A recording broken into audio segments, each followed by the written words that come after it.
Bonjour à tous, j'espère que vous allez bien. அனைவருக்கும் வணக்கம். இன்றைய French Academy தமிழ் வீடியோவில் French மொழியை கோர்வையாக தொடர்ந்து எவ்வாறு கதைக்க வேண்டும் என்பதற்கான முக்கியமான சில வாக்கியங்களை கற்றுக்கொள்ளப் போகிறீர்கள். சரளமாக பிரெஞ்சு மொழியை பேச ஆசைப்படுபவர்கள் இவ்வாறான வாக்கியங்களை பயிற்சி செய்து முயற்சி செய்யுங்கள். இதில் 2 வாக்கியங்களை பார்க்கிறீர்கள். முதலாவதாக எனக்கு தெரியாது, அடுத்ததாக எனக்கு இந்த படிவத்தை ஃபார்மை எப்படி நிரப்புவது என்று தெரியாது. முதலாவது வாக்கியம் எனக்கு தெரியாது. எல்லோருக்கும் தெரியும் je ne sais pas. je ne sais pas. எனக்கு தெரியாது. அடுத்த வாக்கியத்தை பார்ப்போம். முக்கியமான அலுவலகம் சம்பந்தமான இடங்களுக்கு நாம் செல்லும் பொழுது சில படிவங்களை தந்து நிரப்ப சொல்லி கேட்பார்கள். அப்பொழுது எனக்கு இந்த ஃபார்மை எப்படி நிரப்புவது என்று தெரியாது என்று கூற வேண்டுமானால் je ne sais pas, எனக்கு தெரியாது. எப்படி நிரப்புவது என்று comment remplir, இந்த படிவத்தை ce formulaire. je ne sais pas comment remplir ce formulaire.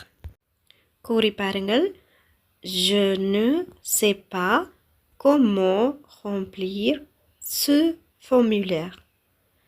வேகமாக கதைக்கும் போது ne என்பதை நீக்கிவிட்டு je sais pas comment remplir ce formulaire. je sais pas comment remplir ce formulaire.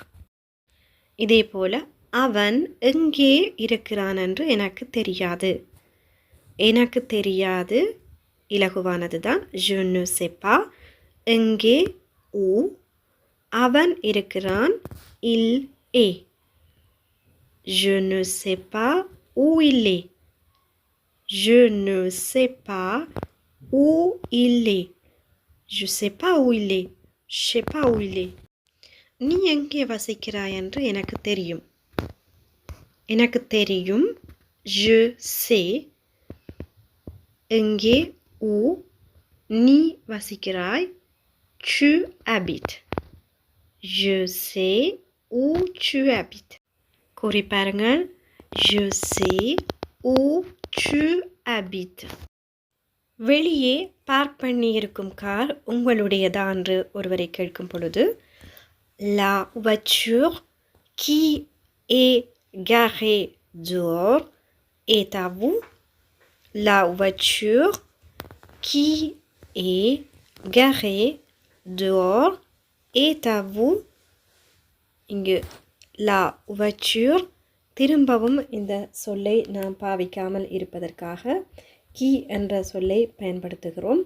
la voiture qui est garée dehors, dehors வெளியே, est à vous உங்களுடையதா. la voiture qui est garée dehors est à vous. அடுத்த வாக்கியத்தை பார்ப்பதற்கு முன்னர் French academy Tamil channel மூலம் French மொழியை இலகுவாக தமிழ் மூலம் கற்கலாம். புதிதான நண்பர்களாக இருந்தால் மறக்காமல் சப்ஸ்கிரைப் செய்து அருகில் வரும் பெல் பட்டனை கிளிக் செய்யுங்கள். தாமதமாக வந்து கொண்டிருக்கும் ஒரு நண்பனுக்காக நான் காத்திருக்கிறேன். இங்கே 2 வசனங்கள், அதை நாம் ஒரு வசனமாக மாற்றி பிரெஞ்சு மொழியில் கூறலாம். j'attends un ami qui est en retard. j'attends un ami, நான் ஒரு நண்பனுக்காக காத்திருக்கிறேன். qui est en retard, அந்த நண்பன் தாமதமாக இருக்கிறான். இங்கு நண்பன் என்ற சொல்லை திரும்ப திரும்ப கூறாமல் ஒரே வாக்கியமாக கூறுவதற்காக qui என்ற இணைப்பு சொல்லை பயன்படுத்தி j'attends un ami qui est en retard. கூறி பாருங்கள். j'attends un ami qui est en retard. நான் செய்திகளை கேட்டுக்கொண்டே கஃபே குடிக்கிறேன். je prends mon café en écoutant les informations. je prends mon café, நான் கஃபே குடிக்கிறேன். en écoutant les informations, செய்திகளை கேட்டபடி நான் கஃபே குடிக்கிறேன். இங்கு ஒரே நேரத்தில் நாம் இரண்டு செயல்களை செய்யும் பொழுது ஒரு செயலை குறிப்பிடுவதற்கு on écoutant என்று குறிப்பிடுகிறோம். Je prends mon café en écoutant les informations. எங்களுடைய வீட்டுக்கு செல்ல வேண்டிய பஸ்ஸை பிடிக்க நாங்கள் சென்றோம். Nous sommes allés prendre l'autobus qui nous amène à la maison. Nous sommes allés நாங்கள் சென்றோம். Prendre எடுக்க l'autobus பஸ்ஸை qui nous amène à la maison வீட்டிற்கு அதாவது எங்களுடைய வீட்டிற்கு செல்ல வேண்டிய பஸ்ஸை எடுக்க நாங்கள் சென்றோம். Nous sommes allés prendre l'autobus qui nous amène à la maison. என்னோடு சேர்ந்து கூறி பாருங்கள்.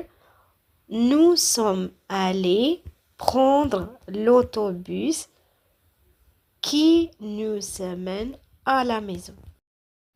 அவன் ஸ்கி செய்யும் போது காலை உடைத்தான். ஸ்கி என்பது பனியில் சறுக்கி விளையாடும் ஒரு விளையாட்டு. அவன் காலை உடைத்தான். Il s'est cassé la jambe. ஸ்கி செய்யும் போது en skiant. Il s'est cassé la jambe en skiant. Il s'est cassé la jambe en skiant. நான் வாசலில் இருக்கும் கண்ணாடியை சுத்தம் செய்தேன். அதில் நிறைய விரல்களினுடைய அடையாளங்கள் இருந்தன. J'ai nettoyé la glace de l'entrée. Elle était pleine de traces de doigts. J'ai nettoyé நான் சுத்தம் செய்தேன். nettoyé இறந்த காலத்தில் வரும் பொழுது j'ai nettoyé la glace கண்ணாடி de l'entrée வாசலிலுடைய கண்ணாடி. J'ai nettoyé la glace de l'entrée. Elle était pleine de traces de doigts. Plein de traces de doigts நிறைய விரல்களினுடைய அடையாளங்கள். trace என்றால் அடையாளங்கள் இருந்தன. être என்ற வினைச்சொல்லினுடைய இறந்த கால வடிவம் était. Elle était. J'ai nettoyé la glace de l'entrée. Elle était pleine de traces de doigts. Okay friend, இந்த வாக்கியங்களை திரும்ப திரும்ப கேட்டு நீங்களும் பயிற்சி செய்து கொள்ளுங்கள். இந்த வீடியோ உங்களுக்கு பிடித்திருக்கும் என்று நம்புகிறேன். பிடித்திருந்தால் ஒரு லைக் செய்யுங்கள். உங்களுடைய நண்பர்களோடும் பகிர்ந்து கொள்ளுங்கள். மறக்காமல் ஃப்ரெஞ்ச் அகாடமி தமிழ் சேனலுக்கு சப்ஸ்கிரைப் செய்து அருகில் வரும் பெல் பட்டனை கிளிக் செய்யுங்கள். அடுத்த ஒரு வீடியோவில் சந்திக்கும் வரை நன்றி, வணக்கம்.